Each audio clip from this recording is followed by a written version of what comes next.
All right. Good evening, everyone, and welcome to the Johnny Talks podcast. Live na live on a Monday evening. Grabe. I hope that you guys can hear me. But anyway, I'm so excited because this is the first ever live podcast episode of our show, the Johnny Talks. And before we go on, I just wanted to thank everyone because at the moment, we are almost, I believe, 250,000 followers na tayo, no? And of course, just last week, we celebrated our 60 countries grabe. I'm so speechless because 60 countries na ang nakikinig sa ating show, no? And of course, having said that, we decided to, have this first ever podcast live stream, live na live, in celebration of Women's Month, no? And I believe, shout out sa lahat ng mga kababaihan na kahit sino pa yan, anong status mo, ano ang posisyon mo, ano ang ginagawa mo, anong trabaho mo, shout out sa'yo. Yeah. So again, we would love to greet everyone, all the women out there. Happy Women's Month. And I'm so excited kasi sabi ko nga, this is the first ever live podcast episode that we have for the Johnny Talks podcast with a tagline, Real Talk, Real Stories. And of course, we would love to acknowledge once again the 250,000 followers who are supporting the show and all the contents that we have been creating ever since we started the show and this content creation. So thank you talaga. Super thank you everyone for supporting the Johnny Talks podcast. And I really can't wait because, I just wanted to let you know na hindi ako nag-iisa sa gabing ito. I have invited a very special guest who is very close to my heart. Alam niyo ba, gusto ko lang sabihin sa inyo that our special guest for tonight is, this is actually not the very first time that she will be joining me sa show nito. And if you are an avid fan of my podcast show that is currently streaming on Spotify, Apple Podcasts, and Google Podcasts, you would know that,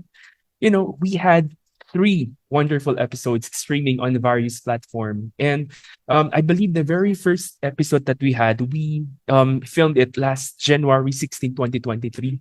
And the title was The Challenge of Choosing Your Passion Over Career. And the second episode that we had was, it was in August 31, 2023. And the title was The Reward of Taking Risks. And September 30 last year, we had our third podcast episode. And I believe siya rin yung kauna-unahan na kasama ko sa first ever video podcast episode na nag-i-stream na ngayon sa official YouTube channel ni Johnny Talks. And the title of the the podcast episode that we filmed at that time was The Power of a Grateful Heart. And wag na nating patagalin pa, beautiful people, no? Our special guest for tonight is a radio broadcaster. She is a spoken word artist, an event host from Behind the Mic Philippines, an event planner and coordinator, and a CEO of Lego Weddings and Things. She is a loving mother to her 2 beautiful kids, Lasea and Snow. Hello, baby girls. And a versatile and empowered woman. She's no other than, of course, I'm so excited to introduce to you Miss Lovely C. Lovely C. Hello, love. Are you there?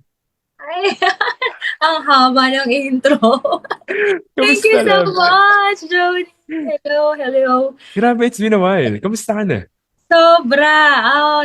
Tama ka. Grabe, nag-throwback ako ng konti dun sa mga binanggit mo na podcast natin. And of course, yung live din na film natin back then. So, kumusta ako? Masayang-masaya. And of course, syempre, eto, empowered sa mga oras na ito. And alam ko sa mga susunod din natin, kung kukumustahin mo rin ako, ganito pa rin ang isasagot ka, Joy. Thank you! Grabe. I just wanted to thank you first. And bago ako mag-thank you, gusto ko lang munang batiin ka ng Happy Women's Month. No? Thank you. And masabi ko na kapag Women's Month, bukod sa mami ko, isa ka sa talagang babae na gusto kong kasama sa lahat ng mga season ng buhay ko. I'm just so happy because iba't ibang season yung mga episode na film natin sa podcast in the past, no? Iba-iba, from the struggles to taking risks to being grateful for everything. No? And love, kamusta? Ramdam mo ba, no, ang Women's Month ngayong March? Oo, super ramdam na ramdam ngayong March. Lalo na dahil ako as a woman, of course, may mga kasama din tayo sa industry na babae din. At hindi lang, syempre, diba, babae and mga mommies na rin. Kaya naman, kanya-kanyang bati na lang din sa isa't isa during the event. Well, iba yung celebration ngayon. Yun din yung masasabi ko, Joni. Kumpara mo dun sa mga nakaraang taon na parang wala lang, dumadaan-daan lang din yung Women's Month na tinatawag. Pero ngayon, actually, meron akong mga nakakausap kahit sa offices nila. Ayan, ina-acknowledge na talaga merong special gift, di ba, para sa mga kababaihan. So, from there, alam natin na pinapahalagahan and of course, minamahal at mahal talaga yung mga kababaihan sa kahit saang lugar o aspeto man. Ayan. Totoo yan. And ako, sobrang grateful ako sa iyo kasi sabi ko nga kanina sa lahat ng seasons ng buhay ko, Totoo. yung last 4 seasons ng buhay ko, you were there. And Totoo. even during the challenges, yung first ever episode natin, no, hanggang sa taking risks, hanggang sa, you were there when I celebrated my wins and my victory. No? Kaya ngayon, Yung talk eh. oo, totoo talaga. Hanggang sa point na Yes. nagkaroon tayo ng first ever, si Johnny Talks na first Sabay. ever. Sabay halos lahat ng yung big transitions ng buhay natin. Talagang ano siya alam mo yun, nagtatama yung bawat pagkakataon. So, hindi ko alam kung bakit. Ayan. Parang connected, di ba dahil parehas tayo ng birth month? Ganun ba yun? Parehas tayo ng birth month, parehas tayong event. Ang dami nating similarities, no? And apart from that, ikaw din yung isa sa mga talagang first ever video podcast episode. You were there, you supported my show. And right now, the first ever live podcast ni Johnny Talks, ikaw pa din ang kasama ko. Kaya, thank you. Thank you for always saying yes to me, love. Of course. Ikaw pa ba, Joni? Anyway, wag nating patagilin pa. So, we know naman that this podcast episode that we have right now, the first ever live podcast episode is, the topic is all about women, no? Ang title nga ng ating episode for tonight is Babae Ka, Hindi Babae Lang. No? And actually ikaw talaga yung unang naisip ko na sabi ko, I believe Love Lindsay is the best and one and only person that I could reach out to. Grabe siya. Yes, to this episode. Pero gusto ko lang malaman at para din naman no makilala ka pa ng ating mga viewers. Pakilala ka muna, love. Ayan, dudugtungan ko. Actually, nasabi mo na lahat dun sa intro. Pero yeah, hello po sa inyo lahat, sa lahat na nakikinig po sa amin sa gabing ito. At thank you so much, Joni, sa pagkakataon na makapagbahagi din. Of course, syempre, alam ko mapapagkwentuhan natin yung buhay ko dito. Pero ready naman tayo dun sa part na yan. Well, yes po, I am an event host, full-time event host, and kasama ko si Joni ng mga panahong ako ay nagdedesisyon pa sa buhay. Kung ako sa mga hindi po nakakaalam, ang aking pong una at nag-iisang trabaho bago po ako nag-full-time event host and event planner ay isa po akong radio broadcaster sa isang AM station. And syempre, palagi sa mga interviews na ganito, palagi kong sinasabi na super thankful ako dun sa una kong trabaho kasi kung wala po yung unang trabaho na yun, wala rin po ako dito kung nasaan ako ngayon. And of course, ayan, I am a full-time event host. And of course, meron po akong 2 kids. Isa po akong mommy. Ayan, kahit madalas ako napapagkamalang estudyante, Joni, hinihingi ng ID. Shoutout sa mga nakakaranas po ng ganyan, sa mga kababaihan natin na nakaharang ng mga guards. Danas na danas. Yeah. We have, meron po akong baby. We have, I have Snow, and yung aking panganay na birthday lang. Happy birthday, Ate Yes, Lasea. happy birthday, Lasea. Ang laki na niya, Joni. Super. Magugulat ka pag nakita mo siya. Parang hindi na siya yung baby girl talaga na una mong nakita before. Dalaga na, yun nga. Totoo, the very first time I saw Lasea live talaga, no? Face to face. When we had our collaboration with Queen Yasmin. Queen, yeah, exactly. Yes. Tuwang-tuwa siya sa'yo. Totoo. And shout out pala Queen Yasmin, no? Para sa, Queen, kung nandito ka, shout si out to Queen. you. Pero before we go on, love, alam naman natin that this topic is all about you. It's all about the women out there. No? All about the women's na ako talagang sobrang hanga ako sa lahat ng mga kababaihan kasi talagang sobrang diskarte nyo. Sobra. Grabe talaga. And ako ay pinalaki. Ako ay born and raised talaga, no? I was born and raised by a single mother. Kaya sobrang grabe talaga ang respeto ko sa lahat ng mga kababaihan. Pero before we go on, syempre gusto ko din malaman ng mga tao, ng ating mga followers and viewers kung all about you, love, no? Gusto ko malaman, paano ka nagsimula sa industriya? Syempre, ako alam ko na siya. Pero sa mga viewers natin, let's go.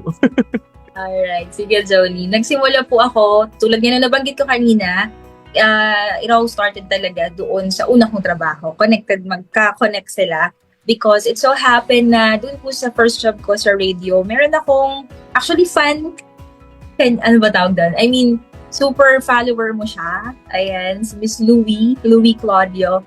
Ma'am Ning ang tawag namin sa kanya sa office before. So, doon nag-start talaga. Meron siyang friend na ongoing na yung pagiging event organizer. I mean, event host na rin.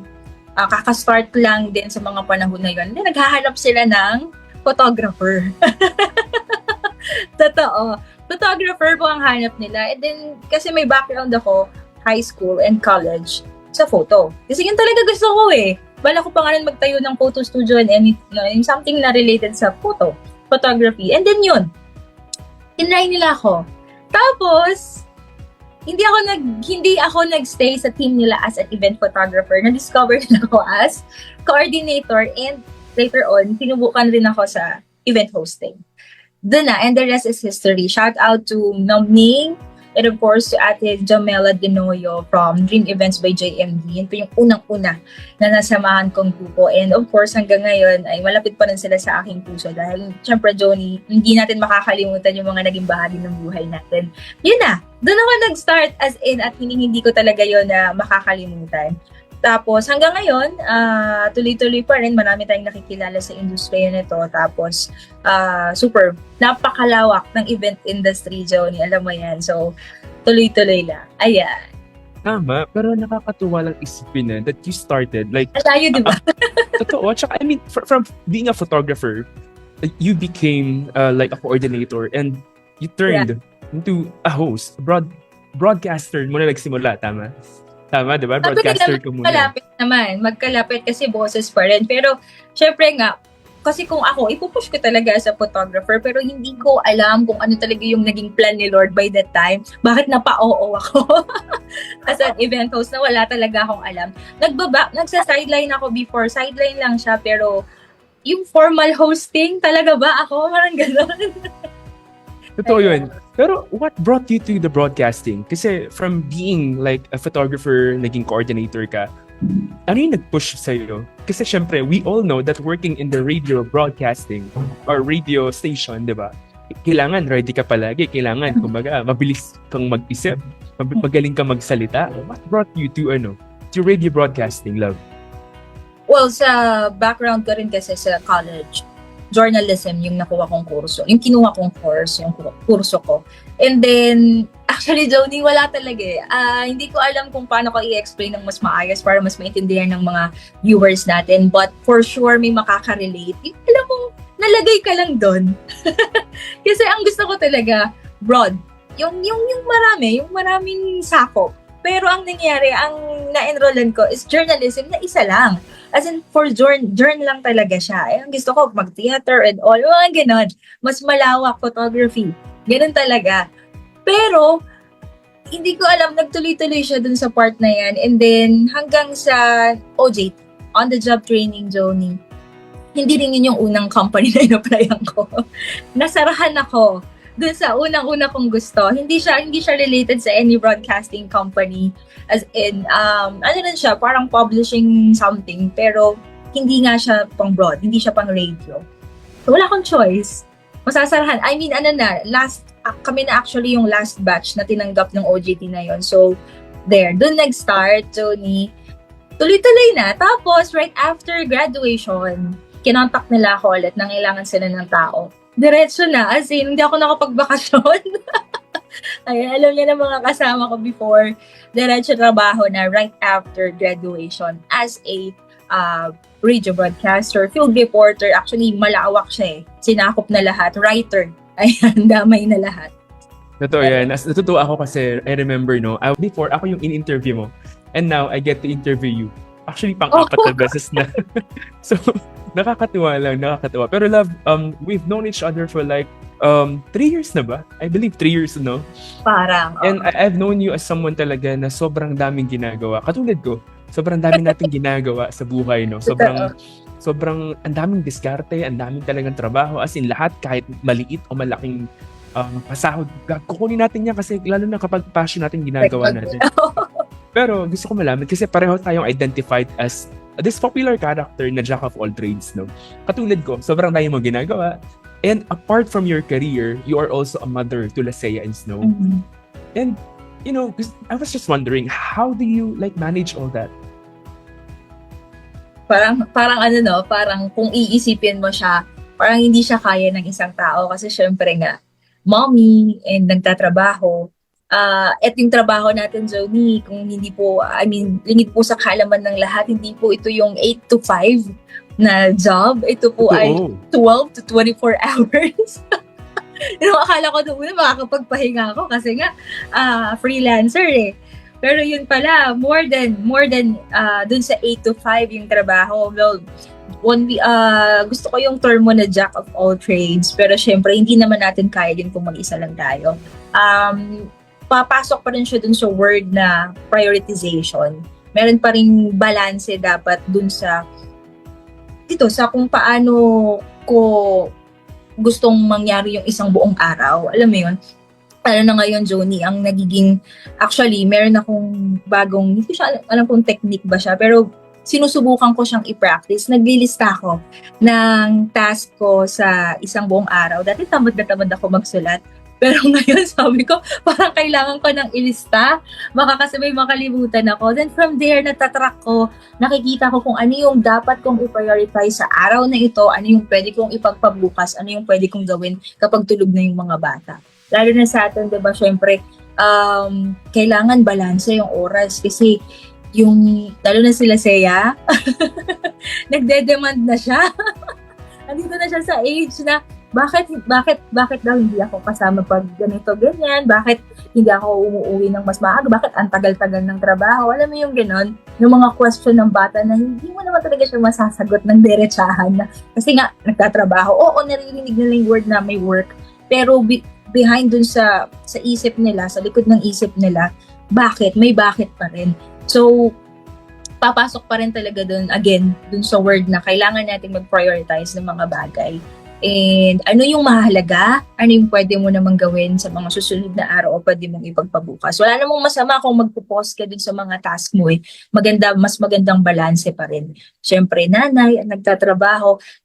Siyempre, dun sa part pa rin na may mga clients tayo, Joni, yung pa rin yung mahalaga dun na part na maramdaman pa rin nila na priority din sila. Ganun naman yun. And of course, dun sa pamilya, maramdaman din nila na balanse pa rin yung pakikitungo natin sa isa't isa. I mean, sa family and of course, sa clients natin. Ayan. Totoo yan. It seems so hard and it feels so, parang kung isipin mo pala, kung sabay-sabay mo ginagawa lahat ng And of course, bagay. iba pa yung sa sarili mo, Jolie. Siyempre, Totoo. tao rin tayo, di ba? Oo nga. Follow-up question. Apart from, di ba, ginagawa nasa events tayo, you are a mom to 2 beautiful kids, and you do a lot of things. Paano yung me time mo? Nagkakaroon ka ba ng chance to do your me time? Of course, Joni. Yun yung isa sa natutunan ko din ngayon. Lalo na nga, ito, nadagdag talaga siya hindi ko alam kung alam mo, pero nadagdag talaga siya sa routine ko sa araw-araw. Nag-enroll ako sa isang gym, tapos may personal coach ako.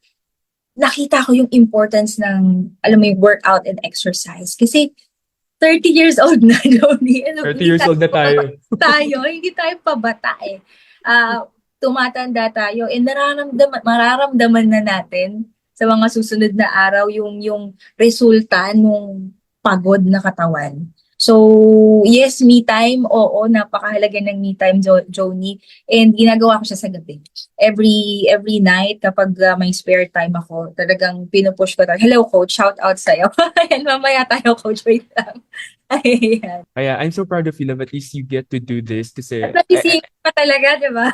totoo, kumbaga parang I've known you as someone na katulad ko, sobrang dami ginagawa at least ngayon nasisingit mo na yung mga bagay para sa sarili mo. But anyway, gusto ko na din malaman, no, kasi sobrang bilib ako sa mga babae kasi sobrang madiskarte sa lahat ng bagay, no. Gusto ko malaman, syempre, alam ko naman na sobrang busy natin, pero sa'yo, love, ikaw mismo, bilang we're talking about babae ka, hindi babae lang, what is the hardest part of being a woman? Hardest part of being a woman, Joni, simple lang yung sagot ko dyan eh, yung pagbabalanse. Sa balancing pa rin talaga tayo papasok. Kasi pagising mo sa umaga hanggang sa pinaka-unang task na gagawin mo, kailangan, kailangan kapagugtong. Kailangan alam mong tama yung decision mo dun sa pinakaunang task mo sa umaga kasi maaapektuhan talaga, Johnny, yung mga susunod mong tasks. So, yun yung pinakamahirap na part, lalo na sa decision making din, kung paano mo talaga babalansehin, kung paano yung, babalik tayo dun sa unang point natin kanina, yung paano mo ipaprioritize yung mga bagay-bagay. Kasi wala namang ibang magdedesisyonan kundi yung sarili na natin. Tayong mga babae, sabi nila, magaling tayo sa mga ganyan, yung pag-troubleshoot ng mga bagay-bagay, di ba? Pero ang hindi nila alam, mahirap siyang, kumbaga, bago tayo nakarating dun sa pag-troubleshoot, marami pang pinagdaanan yung utak ng babae. Diba?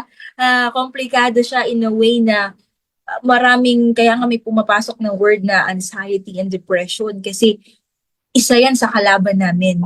Lalo na doon sa part ko, Joni, lalo na, I mean, kung may makaka-relate po yung mga mommies natin na nanganak na, lalo na sa mga cesarean na tinatawag, iba po yung um, ano tawag doon, postpartum na tinatawag. So pag talagang, totoo siya hindi mo talaga yun matatanggal. Nandun talaga siya. Pero nasa sa'yo as a woman, nasa sa atin as a woman, kung paano mo makakontrol yung feelings. Samahan pa ng emotions, Joni. Pag nagsabay-sabay yung mga yan, ako, bilang isang babae, yan yung isa sa pinakamahirap na parte. Kung paano mo, yun nga, yung mga responsibilities, pero syempre may family ka, may trabaho. Sa mga mommies natin na nagtatrabaho, lalo na yung mga nasa abroad, dun talaga ako sa Ludo, Joni, tapos ang family nandito sa Pilipinas. Hindi ko alam kung anong pressure yung nararamdaman nila, pero syempre, di ba, hindi ma-explain eh. Ayan. And of course, tulad nga yung me time na sinasabi mo kanina, that's another thing. May mga personal needs din ang isang babae. And very challenging, lalo na yung part na yung mararamdaman mo na parang mag-isa ka na lang. Dadating ka sa point na yan eh. So, ang tanong dyan, paano mo matutwist yung mind mo? Paano ka babalik doon sa track na gusto mong tahakin talaga, na tinatahak mo? So, yun. It's all about, ang mahirap talaga na part ay yung sa sarili mo, kung paano makakontrol yung responsibilities na ikaw lang mismo din yung nakakaalam. Wala namang ibang makakatulong. Oo, may support, yes. Pero again and again, sa'yo at sa'yo pa rin babalik as an individual yun. Yeah. Totoo yun. I love what you've said regarding the mental health, no? Kasi it's very timely and relevant sa Yes. sa panahon ngayon, no? Ikaw personally, how do you like manage your or deal with your, I'm not sure if you're going through, if you experienced anything like mental health issues in the past. Ikaw as a busy person, as a mother, as an entrepreneur, as as someone who does a lot of things, how do you alam ko kasi syempre kilala kita, hindi tayo palaging malakas. Hindi tayo palaging, especially kayo mga babae, ikaw may dumanas ka ng postpartum, di ba? So gusto ko malaman, love, personally, sa personal mong experience, paano mo like na-handle yung mga mental health issues? Well, as far as I remember, ang pinaka-major thing na nagawa ko doon, John, is in-embrace ko. Niyakap ko siya, ni-recognize ko na nag-e-exist siya. So from there, doon ako nag-start. Kasi once na i-deny natin yun, talagang wala eh. Kumbaga, hindi mo siya magagawa ng paraan. So, the big twist na nangyari sa buhay ko is in-acknowledge ko yung weakness na yon and then tinwist siya into a strength. Diba? Mas pinalakas tayo ng weakness na yon. Kaya, nandito tayo ngayon, nakakausap mo ako. Ay, yan siya. Totoo, nakaka-proud yun. I am so proud of you for being able to do that because not everybody, not all the women can actually not just the women, but even the guys, no? Exactly. Lahat tayo may tendency na dumanas sa mga mental health issues. Pero I'm just so proud of you kasi I know your story. At some point, alam ko may yung mga pinagdaanan mo, di ba? Pero I'm just so proud and happy that you were able to twist it. Sabi mo, twist it into something positive that, will help to keep you going. Kasi, di ba? Laging ang tanong, di ba? Parang sa commercial at saka sa social media, madalas ko nakikita, para kanino ka bumabangon? Di ba? It's something na, nandaling sagutin, pero ang hirap panindigan sometimes. Kasi minsan ayaw mo na nga bumangon eh. Na sobrang bigat ng mga nangyayari sa buhay natin, di ba? Pero ako, sobrang proud ako sa iyo, love. And masaya ako sa friendship natin kasi kahit hindi tayo madalas nagkakausap, nagkikita, eto pa rin tayo. We're solid. 'Di ba? We're supporting each other. Andito lang tayo, 'di ba? And ako, masabi ko na ako ay isa sa mga support system mo. So if you need someone to talk to, andito lang ako. Ako, ganun ka din sa akin. I also see you as my support system. Kaya I'm so proud of you, love. Thank you so much. And I know that you've been through a lot. Pero gusto ko lang din malaman, no, para din sa mga nakikinig sa atin. After all the challenges that you have faced, no, mahirap mag-empower. Especially kung alam mo ikaw ay hindi ka okay, discouraged ka, or parang hindi ka inspired. Pero ikaw, as someone na may tendency na sometimes ma-discourage din, no, alam mo yun, how do you like empower others? Other women, to be Other specific. women. Pagdating dyan sa word na yan, to empower women, syempre, Joni, ang para sa akin, mas mahalaga na, mas maganda na nag-share tayo ng knowledge sa iba pang mga kababaihan. And hindi dapat close yung door natin sa mga ganyan. As a woman, mas mahalaga na meron tayong kakwentuhan. Ayan, diba? And syempre, from there, matututo kayo. Marami kang matututunan. At yung simpleng kumustahan, dun lang talaga siya papasok. I mean, dun talaga yung magsusimula. Simpleng kumustahan, kumusta ka, kumusta ang araw mo, ganyan. And lalo na doon sa mga kababaihan na, alam mo yun, yung mga kaibigan natin na matagal na natin hindi nakakumusta. Yun yung sa mga nakikinig po ngayon, it's also another way to check on them.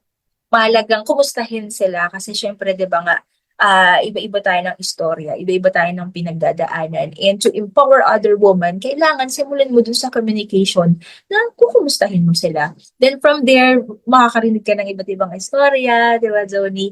And makakapag-share ka din ng knowledge, lalo na yung nanong nanganak ako dito sa pangalawa, may mga circle of friends din na yung mga nanganak din. So, from there, syempre, yung connection, yung communication, tuloy-tuloy. At syempre, marami tayong natututunan and natutulungan din natin sila dun sa part na yan. And maliban din kasi doon, Joni, lalo na sa trabaho natin, tayo ay leader. Diba? Tayo ay leader and super malaking opportunity para sa akin as a woman to lead my own team na iba-ibang ugali, iba-iba ang way para mapakasamahan sila. Hindi naman natin sila ganun kakabisado kasi hindi naman natin alam kung paano sila, I mean, after the event. And alam mo yun, yung sa likod ng pinapakita. I mean, yung pinapakita nila sa atin as their leader, hindi natin alam. Hindi natin ma-assess ng mabilisan. Pero as a woman, Joni, sa pamagitan ng syempre pagiging role model, very good example for them, sa kanila. For sure, and I strongly believe na isa rin yun sa paraan para mas ma-empower pa yung iba pang kababaihan na mag-lead din ng mga team na alam mo yung sarili nila. Kasi tayo as event organizer, ayan, sa mga hindi po nakakaalam, nag-organize po kami ni Johnny ng iba't ibang events. Hindi lang naman wedding, hindi lang naman parties, diba? Corporate and yung ano-ano pa. Napakahalaga na maging good example tayo sa mga nakakasama. So, yun. I love that. I love the leadership, no? Kasi Yeah.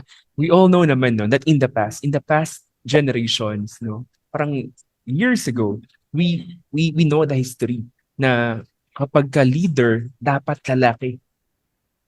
'Di ba? Totoo.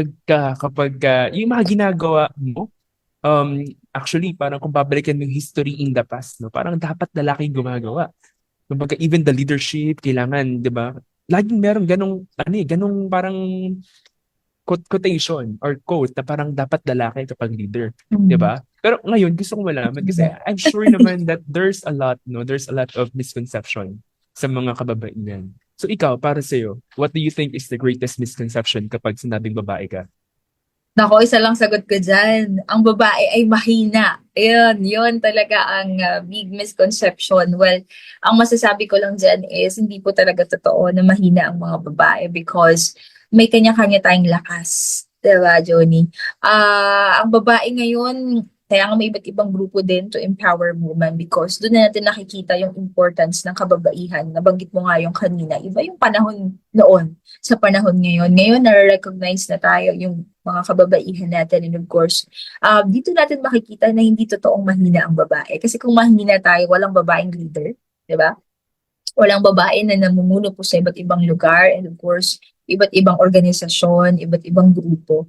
So yun, simple lang, hindi po mahina ang isang babae. May sarili tayong lakas and of course, ang kailangan lang din talaga sa is, alam mo yun, mas mapalakas, ma-improve, and ma-identify yung strength para mas maging matibay pa sa pagsubok sa buhay. So, yun yun.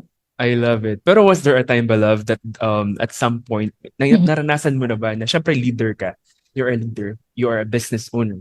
Was there a time na parang, kahit for example sa events or sa, hindi ko alam kung anong klaseng sitwasyon, pero yung parang na, yung hindi ka pinili or hindi ka in-acknowledge or hindi ikaw yung kinonsider kasi babae ka lang. Was there a time na naranasan mo yun? Meron. Kasi babae ka lang eh. Babae ka lang eh. Oo, naranasan natin yan, Johnny. Kasi hindi talaga siya mawawala eh. Kumbaga, kailangan nating aminin sa sarili natin na parte siya ng buhay. Ayan, yung bahagi na yan. Pero, sa panahon ngayon, ano lang, parang nasa 10% lang. I mean, hindi naman sa lahat ng pagkakataon gano'n. Dahil iba na nga yung panahon natin, mas ina-acknowledge na yung woman. Pero, yung part na yan, oo, masakit, syempre. Kasi nga, ay babae. Alam mo yung gano'n? Ay, babae, kaya ba niya? Yung mga ganun tanong. Diba? Babae lang naman yan, mga ganyan. Pero, syempre, dun sa part na yan, hindi yan yung, sabi nga, nung meron akong madalas na naririnig doon sa isa rin namin kasamahan, shout out to Miss Krisha, lagi niya yung sinasabi, hindi siya ang makakapaglabas ng init ng ulo ko. Alam mo yung ganung part? Ibig sabihin, dun pa rin na, hindi yun yung magiging rason yung words na yun para mas maging mahina ka pa. Kumbaga, tulad nga yung sinabi ko sa'yo kanina, Johnny, twist natin ang itwist, di ba? And of course, gawing strength. So, I believe, nasagot ka naman yung tanong mo dun sa part na yan. Totoo, kasi it's painful. Like, I've encountered a lot of, actually, not face-to-face naman, but I've watched mga inspiring mga videos about being a woman na hindi kino-consider, hindi, for example, hindi ikaw dapat yung CEO, hindi ikaw dapat yung mapopromote kasi babae ka eh. Something like that. No? Babae ka lang eh. Parang di ba, ay nga yung misconception sa mga kababaihan na mahina ka. Wala kang magagawa, hanggang dyan ka lang. Dapat nasa bahay ka lang. Dapat nagluluto ka lang, naglalaba. Di ba? Ayun yung mga bagay na madalas kong naririnig even sa social media, sa mga televisions. And now, kung ang pinag-usapan natin kanina is all about mga misconceptions, about yung mga like, hardest part. Ngayon naman gusto ko malaman, love, what is your favorite or happiest part of being a woman? The happiest part of being a woman, walang iba kundi ang kaligayahan na alam mo yung mag-create ka ng panibagong buhay. Ayan. Because yung mga bata, syempre. And bigyan lang kita ng konting background, Johnny. Nagkaroon ng twist talaga yung career ko because of Lesea. Ayan, yung panganay ko, ano pa lang, kasi simula ko pa lang sa career, radio broadcaster po, parang 2 years pa lang, tapos dumating siya. Sabi ko nun, bakit? Tinanong ko pa yung sarili ko, hala, wait lang, parang kakastart ko pa lang, nagbo-boom pa lang ako, nagsisimula ko pa lang na ma-familiarize yung task, yung trabaho, pero alam mo yun, magpo-pause ako. Ganun eh, sobrang big question. Pero alam mo, Joni, grabe. Grabe yung happiness na nadulot ng transition na yun sa buhay ko. And wala akong ibang sasabihin na pinakamasayang pangyayari being a woman, kundi yun, magkaroon ng anak, the kids, Lasea, of course, dalawa na sila ngayon, and Snow. So, yun, and syempre kung mag-i-interview din tayo ng iba pang mga nanay dyan, alam ko, Joni, yun din ang isasagot sa'yo.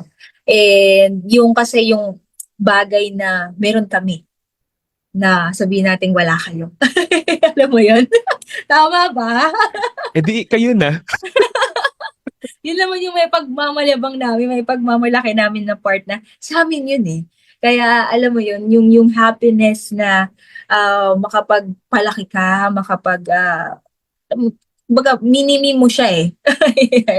Iba talaga siya. Kumbaga, wala siyang maipagko-compare kundi yung kasiyahan na maging mom, maging nanay. Magkaroon ka ng motherhood na tinatawag, Johnny, yun talaga siya. Ayan. Totoo yun. Kung babalikin natin yung first 2 years mo sa radio broadcasting, no? Sabi mo nga, 2 years pa lang, dumating sila Lasea. And Was there Grabe like, ka ba yun? oo, kumbaga parang, syempre, parang kakasimula mo pa lang sa career mo, di ba? Tapos Ito biglang, na, pag ganun ka na, di ba? ano yung takot sa'yo nung panahon na yun? Or I'm not sure kung takot yung perfect term, pero ano yung parang, ano yung naramdaman mo? Ano yung posibleng magbago? Hala, 2 years pa lang ako sa career ko sa radio broadcasting. Ngayon, nandito sila sa sa chan ko, parang ganun. Ano yung parang unang pumasok sa isip mo? Gusto ko lang malaman. Balikan natin. Nag-throwback tayo. Future. Siyempre yung future journey. Kasi alam ko hindi pa ako stable sa mga panahon na yon. Wala pa akong sariling akin. Tapos may bata. Siyempre, another buhay yun na bubuhayin, siyempre. Pero, yun nga, takot. Oo. Pero ang mahalaga doon, Joni, talagang ang very thankful ako is hindi tayo pinabayaan ni Lord, hindi tayo pinabayaan ng mga parents, and of course, yung family and friends na nakasuporta at nakapalibot sa atin. And yun nga, sabi ko nga, si Lesea is, nadala ko pa siya actually sa radio. Bumalik ako, Joni, pero hindi rin ako nagtagal kasi nga, syempre, alam mo yun, iba eh. Nagkaroon talaga ng pagbabago dun sa lifestyle, and of course, sa mental health talaga din papasok.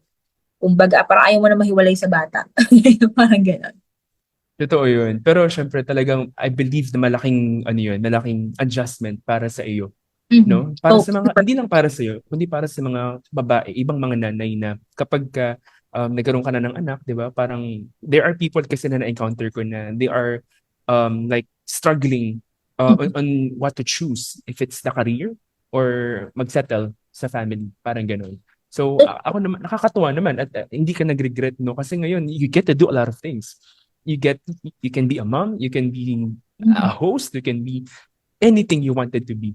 'Di ba? Kaya din ako natutuwa at napaproud sa iyo, love, kasi sobrang dami mong ginagawa, and yet from that moment na nung first 2 years na nasa radio broadcasting ka, at medyo na nung dumating sila sa 'di ba, parang nag-alangan ka sa future, pero ngayon sobrang dami mong ginagawa. So you get to enjoy your life with everything, with your passion. Kaya I'm so proud of you. And ngayon, meron lang question na, funny question lang. Gusto ko lang malaman, no? Kasi nakita ko lang tong question na to while on the way dito sa Cafe kanina. So, kung papipiliin ka, love without limits or magtira ka para sa sarili mo? Pero bago mo sagutin yan, gusto ko lang malaman, kailan ka huling kinilig, love? Kaya, sa Korean drama. Sa Korean drama. At least may panahon pang manood, di ba? Okay. Alam ko malalaman ko, Jody, pag sobrang busy ako, kapag hindi na ako nakakanood ng Korean drama. Pero Oh. kapag nasisingit ko pa siya, ibig sabihin, kaya pa ng oras ko. Okay, Pero okay. hindi ko rin natatapos.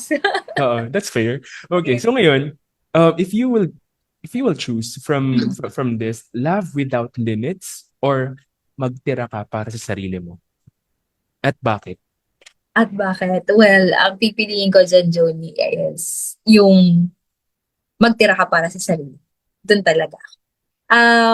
Hindi ko alam kung paano ko siya ma-relate, pero ang una kasing pumasok talaga sa isip ko nung tinanong mo yan is yung ginagawa kong practice ngayon na kumakain muna ako bago magpakain sa mga bata.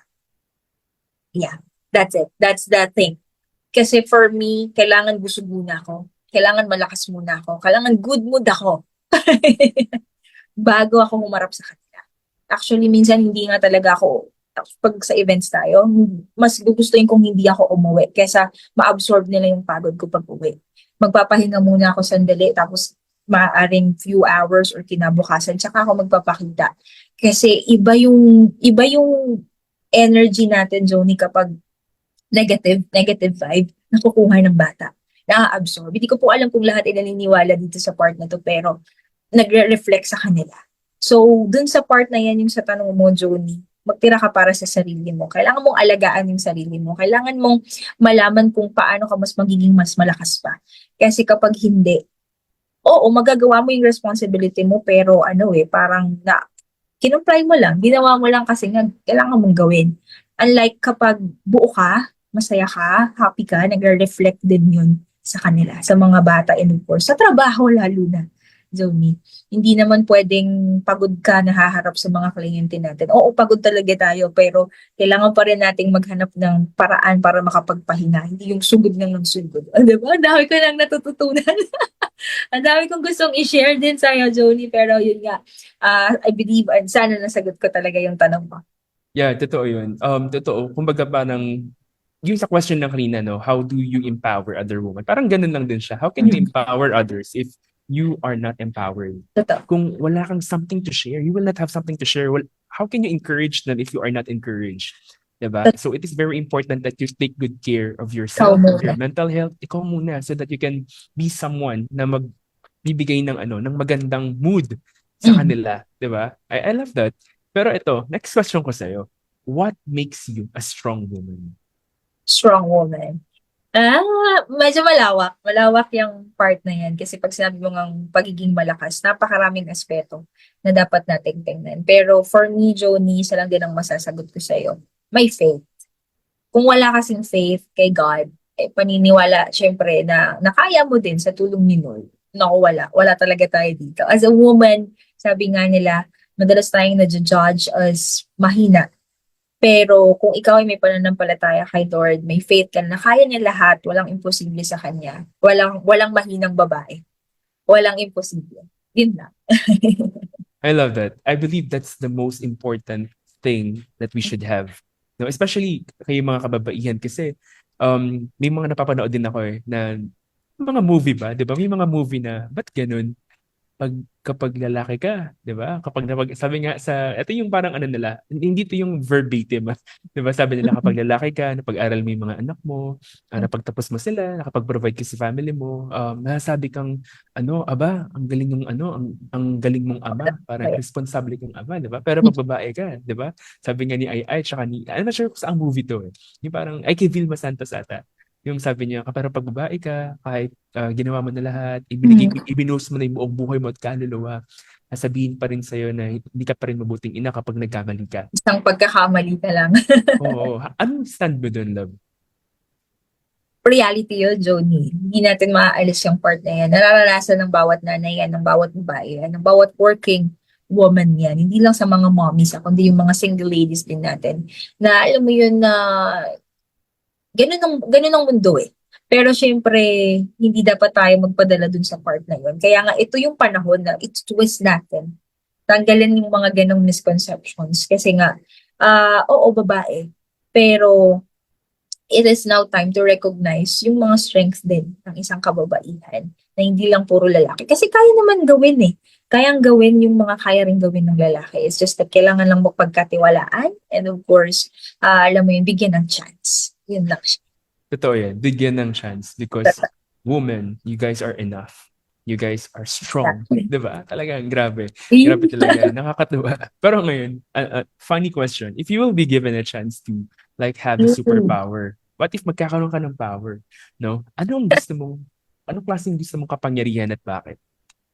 Well, Joni, kapag may ganyang question, alam ko, bata pa lang ako, isa lang yung talagang sagot na sinasagot ko dyan about superpower. Teleport. Yung power to teleport or teleportation. Bakit? Kasi, ewan ko, siguro sa industriya natin, gusto natin palaging mabilis.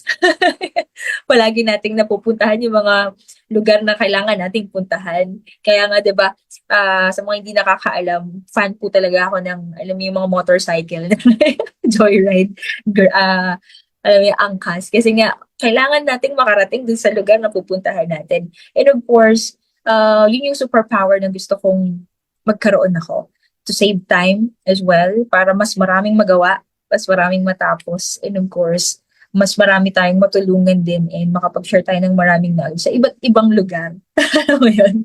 Mag-teleport ka sa iba't ibang location para mas marami tayong magawa sa buhay. So, yun lang. Again, bata pa lang po ako pag kung tinatanong nyo na ako before, yan at yan at yan lang din po yung sagot ko. Teleportation talaga. Teleportation, yeah. Parang ako gusto ko din nun. Kasi parang ang bilis, Diba? ang bilis nung Ganun lang, makarating sa Johnny. pupuntahan mo. Lalo ngayon ang traffic pa naman dito sa EDSA, di ba?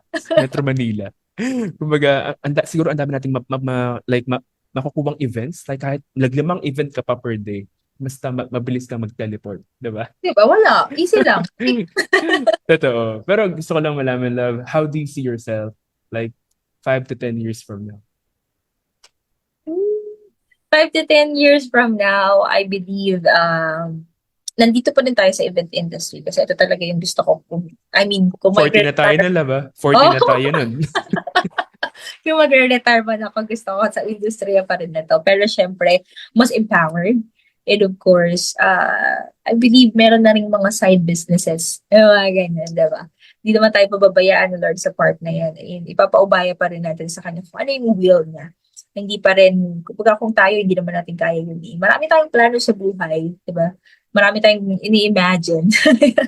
Marami tayong gustong mangyari, pero again and again, yung will pa rin ni Lord yung matutupad. So, 10 years from now, I believe mas upgraded.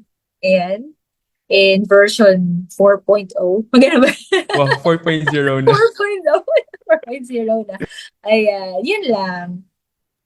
I'm so proud of you, love. Talagang nakikita ko talaga na sobrang na-enjoy mo yung career mo ngayon, yung family, and everything that you do at the moment, no? And if there's one thing na parang gusto mong sabihin kay Lasea and Snow, Yeah? as a mother, what would it be? Halaka. Well, ano ba yun? Teka lang, doon ako na doon ako na stand. Syempre, simple lang naman.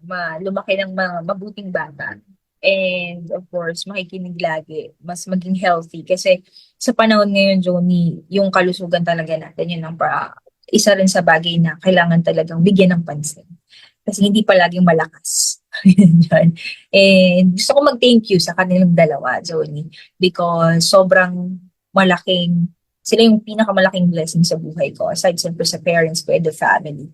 Itong dalawang bata po na ito ay, kumbaga, lalo na sila saya bilang panganay. Sabihin natin, nagpa-practice talaga ako kasi siya yung unang-una. And then si Snow, syempre, dahil alam ko na yung nangyayari kay Lasea, na-apply ko na. Pero, alam mo yung sobrang thankful ako dito sa dalawang to kasi sila yung nagbibigay ng lakas. Isa sa mga rason kung bakit malakas tayo ngayon. Kaya, thank you so much sa inyong dalawa. And of course, super love kayo ni Mommy. At gagawin lahat para sa inyo. Totoo yun. Actually, yung sila Lasea talaga tsaka si Snow, yung mga anak nyo, yung mga kababaihan, kapag nagkaroon kayo ng mga babies, no, talagang narinig rin madalas yun na sila yung nagbibigay sa inyo um, ng, ano ba, ng lakas para magpatuloy, ng inspiration, ng encouragement, no. Kaya sobrang laking tulong din, sobrang laking bagay yung mga anak natin. Anak natin? May anak na ba ako? I mean, talagang ang saya. Ngayon ko na nararamdaman na oo nga, no? Kapag pala nagkaroon ka na ng baby, talagang nagiging source of joy sila, source of hope and Yun, literal. inspiration. Literal talaga. Kasi kahit pagod ka, makakalimutan mo eh. Diba? Totoo. And ano yung tawag nito? Gusto ko lang malaman, no? Before, kasi we're about to end the podcast, what is your message to all the women out there? Ibabahagi ko pa rin yung palagi kong sinasabi dun sa mga una natin na podcast, Johnny. Sa lahat po ng mga kababaihan, again and again, do not give up. Huwag pong susuko sa buhay. Napakaraming rason para mag-give up. Napakaraming dahilan para sukuan ang buhay. Lalabas at lalabas ang mga reason na yan. Pero ang mahalaga ay yung mindset ba natin na kailangan mong mapagtagumpayan yung buhay kasi maraming nakatingin sa'yo. Well, sa mga mommies natin dyan, nakatingin yung mga anak natin. Sa mga working woman, nakatingin, maaari kapatid, pinsan, or maaari yung pati katrabaho mo, nakatingin sa'yo. Diba? Nag-look forward because you are a good example para sa kanila. So again, huwag susuko, maraming paraan para mas maging malakas pa tayo. So dun magfo-focus, dun lang mag-focus kung paano mo mapapalakas ang sarili mo. Kasi again, walang ibang makakatuwang kundi ang sarili natin. Although may support system tayo, Joni, maraming family and friends, pero at the end of the day, alam mo yun, papasok ko pa rin sa room mo, sa loob ng kwarto mo, mag-isa ka lang. Diba? And of course, syempre, yung faith kay Lord, wag na wag tatanggalin. Kasi siya ang makakasama rin natin sa bawat araw-araw, sa bawat araw na meron tayo. And lastly, Johnny, again and again, paragi ko dito sinasabi, believe in yourself. Kailangan mong maniwala sa sarili mo na kaya mo. kinaya mo na at kakayanin mo pa sa mga susunod na araw. Kaya, again, babae ka, hindi babae. Diba? Wow, I love that, love. Parang nung huling episode natin, no, ang napag-usapan natin yung malayo pa, pero malayo na. Exactly. And what I heard from you today is kinaya na, at kakayanin pa rin. Exactly. Wow, I love That's that. I another love that. topic, no? Kinaya, kinakaya, at kakayanin. Kakayanin pa.